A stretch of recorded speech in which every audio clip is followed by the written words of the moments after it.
Here I am again. I got next episode. It's your boy Merce. My name is Anthony Mercer, giving you guys another episode. I do apologize. We went on a little bit of a break after the conclusion of the NBA season. NBA season's over. NFL season's now here. I've kind of want to share with you all some things prior to me getting to my little spiel. If you are someone who is ambitious, has dreams, has goals, keep going. Keep going. I was just in a position where I'm going to be very transparent with y'all. I know a lot of people go on social media, they go on these podcasts, and they try to make their life seem like something it isn't, or they try to make their life being so grand. One of the foundations of this podcast, and one thing you'll know about me, is I'm super transparent and super honest. Over this break, I did something in business where I took a little bit of an L.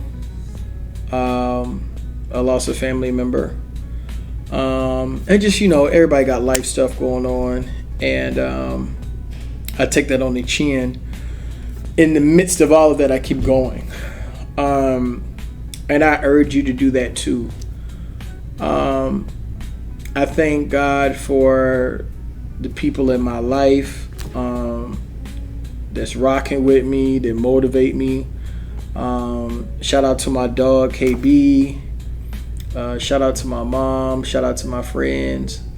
Shout out to Dario, Chef Dario Delights. Be sure to check him out. So yeah, whatever space you are, stay locked in and keep going. Okay. Now, where do we start? So, parlays. I've gotten off of FanDuel and went more on DraftKings, and I've noticed they have a lot of different bets that I like. I talked earlier about going under on first inning. I like how on DraftKings you can actually pick a team to go under on in an individual inning. So you don't have to take both teams. You can take one individual team. So if the ace is pitching and he's dealing, probably may be advantageous to take the under on that team in that inning, or to have them score 0 runs. I think that's something that's good. Now I'll give y'all that little nugget. So anybody who knows me, of course, I'm from Charlotte, and I am a huge football fan, and I'm a huge Carolina Panthers fan, right? Nothing will ever change that. So the other day, kind of made headlines on all the sports networks. Roger Goodell, the commissioner of the NFL, came out and said that the NBA is not a competitor of theirs. I think he alluded to it being Apple and another company. And it prompted a lot of conversation. And I want you all to understand something. In your opinion, and I'm going to post this on my my Instagram story and on Instagram as well, who makes a more superior product, the NFL or the NBA? And I'll tell you what my thought process is on that. In my opinion, the NFL is that family-owned restaurant that's been in your town for 30 years that everybody goes to. Everybody's going to always go to that spot, and they're intentional about supporting that. The NBA, on the other hand, is like that corporate restaurant that's everywhere and everybody goes to. Why do I say that? The fandom for football, for NFL teams, is much more of an environment that's built on family and tradition, and NBA is more corporate. I'm going to break it down to you. I'm a Carolina Panthers fan. Nothing will ever change that. I couldn't see myself supporting another football team. I might like other players. I like Lamar Jackson, right? I like, Josh Allen. I like Saquon Barkley. I like Jamar Chase. I could never be a fan of those teams. I love my team, right? In reverse, I'm from Charlotte. When I go to Hornets games, I'm just going to the games because I like basketball, not because I'm a diehard Hornets fan. I'm going to also say this too, and me and some of my friends were talking about this the other day. Football is more state-friendly. NBA is more city-friendly. I'm from Charlotte. People from all throughout South Carolina, Spartanburg, Lancaster, Fort Mill, Rock Hill, Greenville, people from Raleigh, Knightdale, Greensboro, Kannapolis. Everybody comes to Panthers games. If I'm being completely honest with you, I think only people in Charlotte come to Hornets games. I believe everybody in the state of Georgia cares truly about the Atlanta Falcons. I only think people who live in Atlanta actually go to Hawks games. Listen, nobody, and I'm not trying to be funny, everybody in Michigan roots for Michigan football and the Detroit Lions. I don't, and I could be wrong about this. I don't think everybody cares about the Pistons. I'm not trying to be funny. That's just my take on things, right? And I think it's also the nature of the game as well, right? So I do think basketball may have bigger stars and football is more focused on teams. But if you look at the nature of the games of basketball and football, one player in basketball can change the trajectory of everything. I think that's why their stars are bigger, right?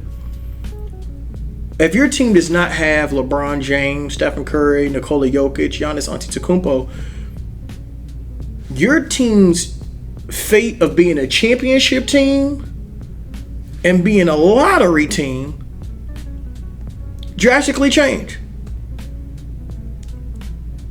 Okay? The Lakers were a playoff team this year.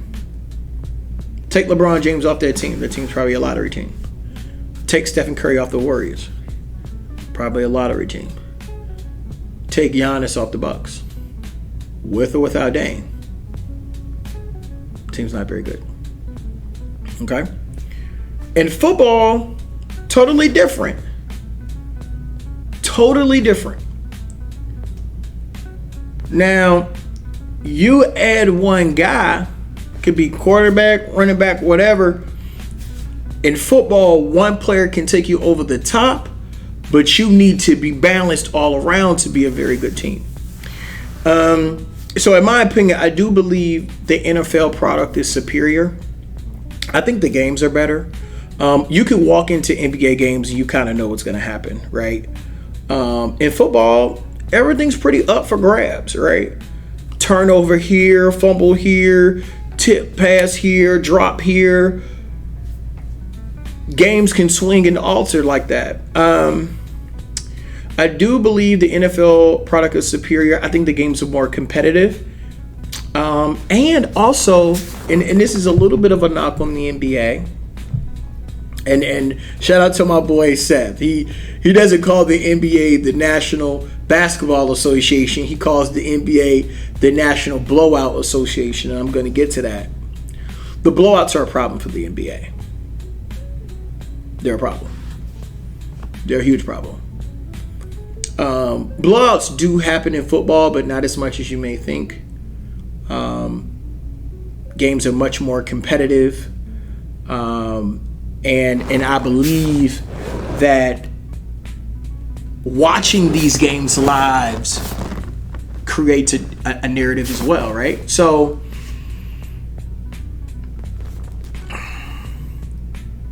I'm pretty sure you've been to a football game live.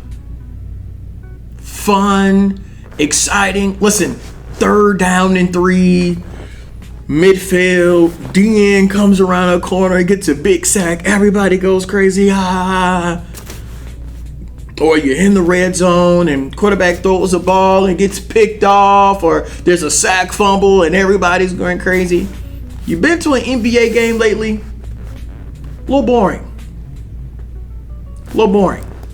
Now, I love the game of basketball, so I'm going to go because I just love the game. But to those people who are going to the NBA games for excitement, gonna be left a little disappointed. Somebody dunk on somebody, cool. A team makes a crazy comeback, okay, cool. But actually, the game of football. Listen, and I'll tell you why I know that. A low-scoring basketball game, super boring. A low-scoring football game is still very entertaining. Ravens Steelers. Ravens can win 9-6. That was a great game. A lot of big hits, tackle for losses, interceptions, sack fumbles on big drives, a lot of 3rd downs, a lot of stops, a big catch here, there, missed field goal, made long field goal. So, in my opinion, with that being said, I do feel as though that the NFL has a better product, in my opinion. Now, the other day, was it Friday? Friday, I had a chance to go to the Browns and Panthers game. Got an opportunity to see Shedeur Sanders play. I don't know what it was about that game. I was like shaking. I was nervous. I don't know if I was nervous because it's the first game. I wanted Panthers to win, or was it the Shedeur factor? But I sat and watched the entire game, and as all you know, Shedeur played very well. That boy can play.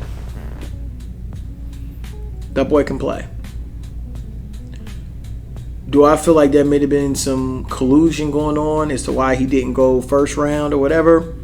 I do. But the boy can play. And one thing that their coach did for Cleveland, and people said, oh, they're throwing him out there. They want him to fail.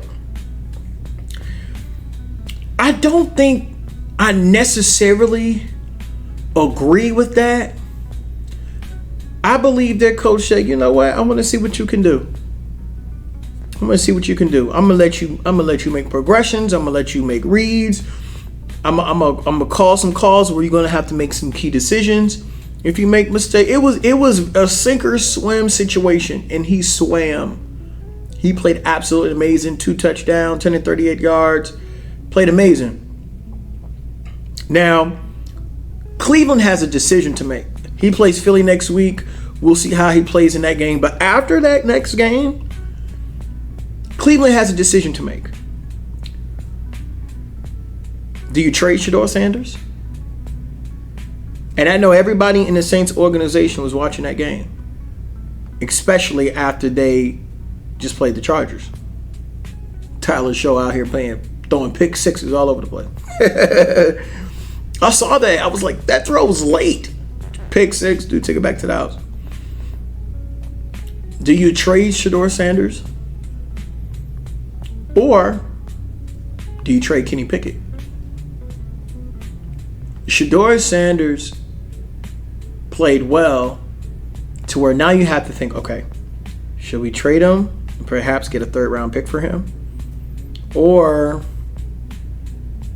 and this is contingent upon what happens next week against Philly as well, because trust me, Philly has a much better defense than ours. But let's say he plays well against Philly. Do you trade Shedeur? Or do you or are you like, this man plays so good, we're going to have to keep him? Let Flacco start 6 games. Let him play after the bye week. Get rid of Kenny Pickett. What are you going to do with Dylan Gabriel? So I feel like they have a lot to think about because he played so well. And one of the really interesting parts and what I loved about going to the game was that there were black folks everywhere with their 12 jerseys on. Everybody throwing their wrists up. And everybody is excited about Shedeur Sanders. All the black uncles was at the game. They was talking smack to every Panther fan in there, this, that, and the third, which was cool. But people are like, I was talking with someone the other day. I was at the bar, and it was like, man, why are y'all so attached to Shedeur Sanders? Like, dude, he's just another black quarterback. Like, you guys don't have this love for other quarterbacks, maybe like with Cam Newton, and we did with Cam. But what about Jalen Hurts, and what about Cam Ward? Like, what is it about Shedeur Sanders and where you guys are so attached to him? And I said, and the one thing I told him after I thought about it, I said, so many black people in America have that Shedeur Sanders story. So many of us are Shedeur Sanders in academic spaces. We're Shedeur Sanders on the job, right? And what I mean by that is how many of us are in places in our lives where we're working at a job and somebody around us is given a position we feel like we're more than qualified for. We all know Shedeur Sanders should have been a first-round pick, not a fifth-round pick. Now that he's a fifth-round pick, of course, he's paid severely less, and a lot of us go through that, right? A lot of us go through that when you're picked over in a lot of employment situations or a lot of school situations, right? You get into these higher-level programs and all these other different things. A lot of people can relate to him. A lot of black people can relate to Shedeur Sanders. People telling you can't do this, you can't do that, you're not going to be successful in this environment. And this man is literally defying all odds. And so many of us, like the Shedeur Sanders story, essentially, it is a part of the black experience in America. That's why so many people are so attached and emotionally attached, and they want Shedeur to do well, because in Shedeur we see ourselves. We do. And he is going to continue to play well. I believe that. One thing that I love to see was his athletic side. A lot of people say, he's not very mobile. Shedeur Sanders was moving around, running for first downs. He was elusive. He was like escaping defenders, DNs coming in and running around and all that good stuff. So I thought that was amazing. That was something that was excellent to see for sure. So with that being said, I'm gonna get into talking about my team a little bit. Like I said, I'm a huge Carolina Panthers fan. This season, a couple of things I want to see. I need Bryce Young to take a step forward. I think last year he took a little bit of a leap towards the end of the season, but this season I need to see a step, a true step forward for him. T-Mac, I think has the ability to be our, of course, number one wide receiver for hopefully years to come. I want him to watch Mike Evans' film. You look at the body type, you look at the speed, the elusiveness. He can be that. So I'll hope at some point, not necessarily mentorship. I know they're in the same division, but hopefully he could be something like that for us. Xavier Legette, I need him to take a step forward this year. I do. I need him to take a step forward. I think he will.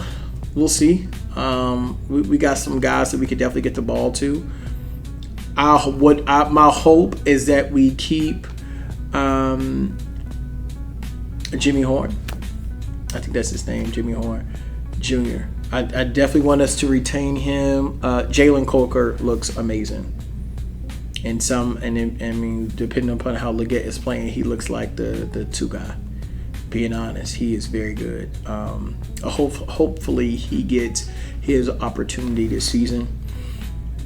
The defense, I don't know. We'll see. I don't know.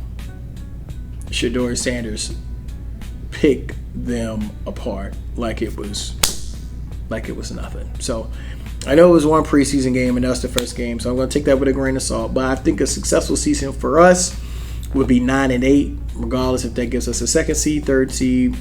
I think 9-8 is cool. I think anything above that is a blessing. I think anything under that is an underperforming season. Okay. What else can we get into? Let's talk Super Bowl. Is this Lamar's year? I hope this year is Lamar's year. Jalen won it last year. I'm happy for him. I want Lamar Jackson to win a championship this season. This has to be the year that he gets over the hump. I want that for him. Hopefully he can do that. I don't think the Chiefs will win. I don't think they have enough offensively. Although Patty Mahomes is amazing. I just don't think they have enough. But yeah. So I think the Ravens are going to win the Super Bowl. Hopefully the Panthers go 9-8. That would be nice. One question I want to put out there, and I'm going to post this too. Do you all believe that this is Mike Tomlin's last season in Pittsburgh? Something's telling me that this is it this year. They signed Aaron Rodgers. They signed Jalen Ramsey.